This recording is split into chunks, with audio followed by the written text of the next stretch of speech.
Scott Pendlebury with us this morning. Marty? Welcome, Scott. Yes. You okay? Porridge. I got porridge. I got all sorts the of honey things was in going. the Winnie the porridge. Pooh's been here. Next There's a lot of honey in here. I'm enjoying Collingwood's football at the moment, and I think I'm enjoying them because what I've realised, having you be a regular friend of the show, is how much I'm enjoying chatting with you every week. It's changed my whole attitude to Collingwood. It's good to hear. Prior to you coming in, I was a bit, Collingwood, I was a bit like everyone. I was like, but now that I've met you and spoken to you several times, I'm slowly coming around to the Collingwood thing. Yeah, it's a bit love or hate with Collingwood, isn't it? So Sure is. Yeah, no, it's great that I've got you guys as supporters now, and we keep our winning record as well with the Yes. show. Yeah. So Yeah. come on the show, I'm guaranteed to win at this stage. Absolutely. And gotta what a keep win it turning up. was, because it was an arm wrestle. It was an arm wrestle. And then you just you motored away. Yeah, well, I think doing some media after the game, a lot of people were like, you hung in there really well in the first half. And I was sort of like, well, we hung in there. I actually felt like we were playing really good football in the first half. We just didn't kick straight. Melbourne got a few centre bounce clearances early in the second quarter, but yeah, we were able to sort of adjust that, get our stuff going better in the third quarter. But yeah, I felt like we were competitive. The game was... Yeah. If the game had stopped at half time and we lost by 2 or 3 goals, I think we would have walked away still pretty content and happy. Yeah. The game looked like how we wanted it to look like. We created our chances. We just didn't ultimately kick straight. And then in the last quarter, funnily enough, we kicked 6 straight and opened the game up. So, A lot yeah, of it's a talk cracking around game. Mason Cox maybe a month ago.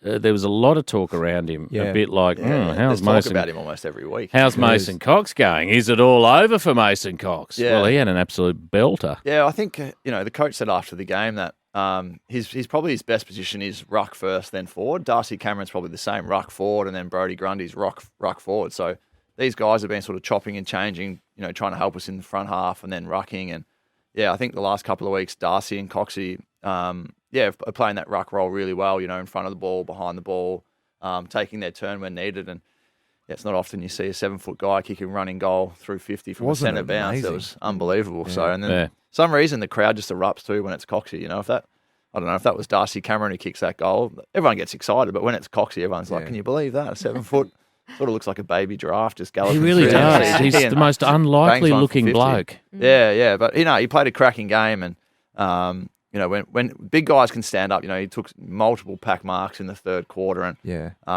those marks are just worth gold because it just sort of halts their attack and allows us to set up again. Some deep in defence too. Like they were real game-changing marks. and you ask any defensive group in the comp, what do you want your ruckman to do? Is to get back there and support, and because then Ben Brown for them's got to fly against Darcy Moore and Mason Cox, which is a lot harder than if it's just Darcy Moore. So Yeah. I thought both our rucks played really well yesterday, and I think one of the features of our games at the moment is a really even spread from us, and we're doing it as a group, and that's 4 in a row now, and we're building some really nice footy. I'm not sure if I talked to you about this. I talked to someone about Lloyd talking about switching on as a footballer, and he used to be very nervous pre-game.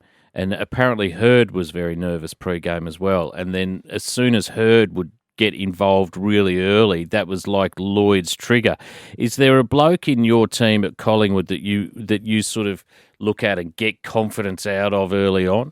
I think we spoke about this a few weeks ago. This is when I said I went to Bunnings before the game. That's and right. I That's right. had a sleep in the rooms before the game, which Yeah, I which didn't go to amazed me. Bunnings yesterday, but I had a bit of a snooze before the game. Didn't squeeze Bunnings in? No, I didn't squeeze Bunnings in. But no, I think for me, it's obviously back in the midfield now. It's the guy who hits that first tackle or the first. So yesterday there was a bit of the first centre bounce was sort of like bobbling around, and then I think we stuck 1 or 2 quick tackles, and then you just straight in because you just you might have changed direction and your heart rate goes flying, and then you get the ball out, and you have a shot on goal, and you're sort of like, whew, we're here, it started. I'm in. The physicality of it. So, Bang. I find in the midfield it's pretty easy because you're in the first contest of the game or whatever it is. So, but yeah, when you sort of play as a defender, which I did early in the year, you're sort of looking at like Brodie Grundy or your ruckman, Taylor Adams, Crispy, one of those guys to stick a big tackle. Then you're like sort of, we're in here, we're ready to go.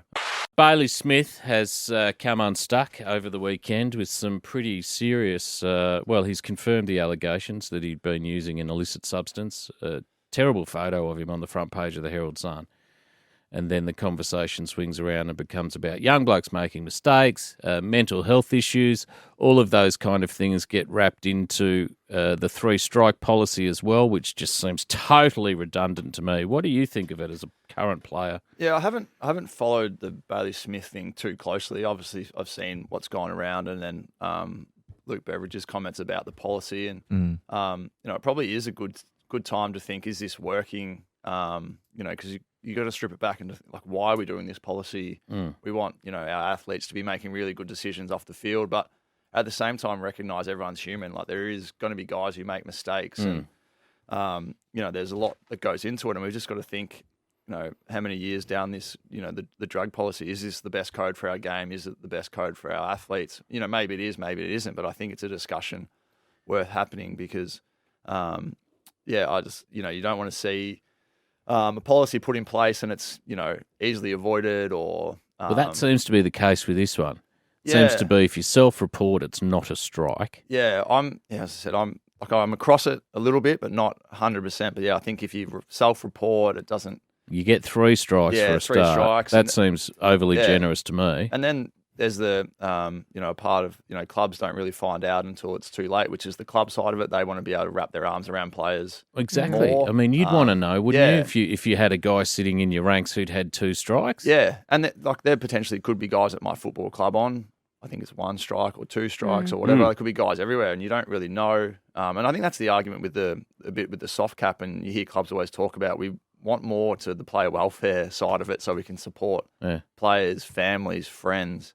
Because it's the drug stuff and the policy. It's it's in general society as well. It's not just like, this is exclusive to AFL or whatever it is. It's everywhere. And it's often exclusive to the largest part of your demo, which is young men. Yeah, and as I said, like with the Bailey Smith stuff, we just want to make sure whatever the policy is, it's the best one for our game. So I think it is a good time to have that discussion, probably review it and see if it is working, we're getting out of it what we need to. Well, I don't know if it is working. There's been one bloke who's been done for 3 strikes in the history of this whole... Travis Tuck about a decade ago. I mean, that doesn't seem right to me. Yeah. That there'd be one guy that's taken cocaine 3 times in the AFL. Yeah, well, it probably tells you that it's time to review the policy. And I would have is thought it working? So. And I know that I always talk about the NBA, but I think the NBA have their own independent policy that supports the players probably a little bit more, and it's about, I don't know, it's probably more generalised to what actually the real world is. Yeah. As I said, I think it is a good time to review it, and there'll be smarter people out there than me that can do that. I think Bailey Smith, the issue for him is he's seen as a real sort of poster boy for the code as well, because we did chat about whether if this was a young bloke struggling on the edge of the firsts and whether or not this would have been as big an issue, and that's something Bailey's going to have to carry the burden of as well, because he's being turned into a poster boy whether he wants to or not. Yeah, he is. He's on billboards in the city, and played in the grand final last year. He's doing separate endorsement deals. And, I've heard a little bit of stuff on the radio when he speaks about the pressures of AFL, and, he's 21 with a massive profile already and the pressure's on. And, to think he's 3 or 4 years in and needs these breaks just because the pressure's so big. Yes, Imagine it's 8 years, 10 years time. It's just, are we looking after the Bailey Smith or the next Bailey Smith we don't even know that's in the ranks yet? Yeah, the best way we can. So I think it's worth exploring. I think that's the real issue. Bailey's going to have to come to terms with this himself now, and if he's still having these issues as an 8-year player, that's a personal issue that he's going to really which comes back to the support you can wrap around. And I think the AFL, the PA, that does a great job. But we're limited because of the soft cap in that respect, because it's, you can't spend too much money in that space. And it's like, well, hold on, this is like the general health and well-being of people, and we're putting a cap on it. Yeah.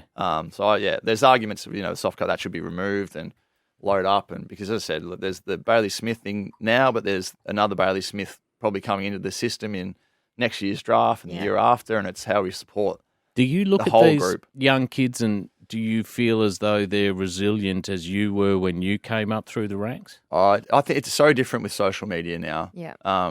Bailey Smith's sort of become a overnight sensation on social media with Instagram and how many you see followers. TikToks of him dancing in a nightclub and stuff. Yeah, it's like, and what's going on? Like, I haven't been in a nightclub in a long time, but you sort of even when you go to events or Anzac Day or whatever it is, you always see people with their phone out. They can be at a live event and they're with their phone out. And you're like, why aren't you just watching it with your eyes? Yeah, I know. You're recording something when you're there. Watch later. Yeah, to watch it later. So As just if you're enjoy going it now. to. So I haven't been out in a long time, but as I said, it seems like everyone that's out now is you're out with your phone in one hand, a beer in the other hand, and filming everything just in case you can get something. So social media is just next level. So you've got to be so careful and so well supported with what you're doing. Yeah, that's right. Always lovely to talk to you. How does the next couple of weeks look? You'll get a little break. Is the break sort of now? Yeah, so the break for us is now till Sunday. So we've got a nice break. So, yeah, my kids are at kinder and school, so we'll probably just hang around and just relax, just wake up like a normal person and not have a sore body for 4 or 5 days. And how wonderful. Chill out. So, yeah, it'd be good. I'm looking forward to it. No nightclubs. Enjoy the break. Well done, Wouldn't even mate. know where they are. Lauren will tell you.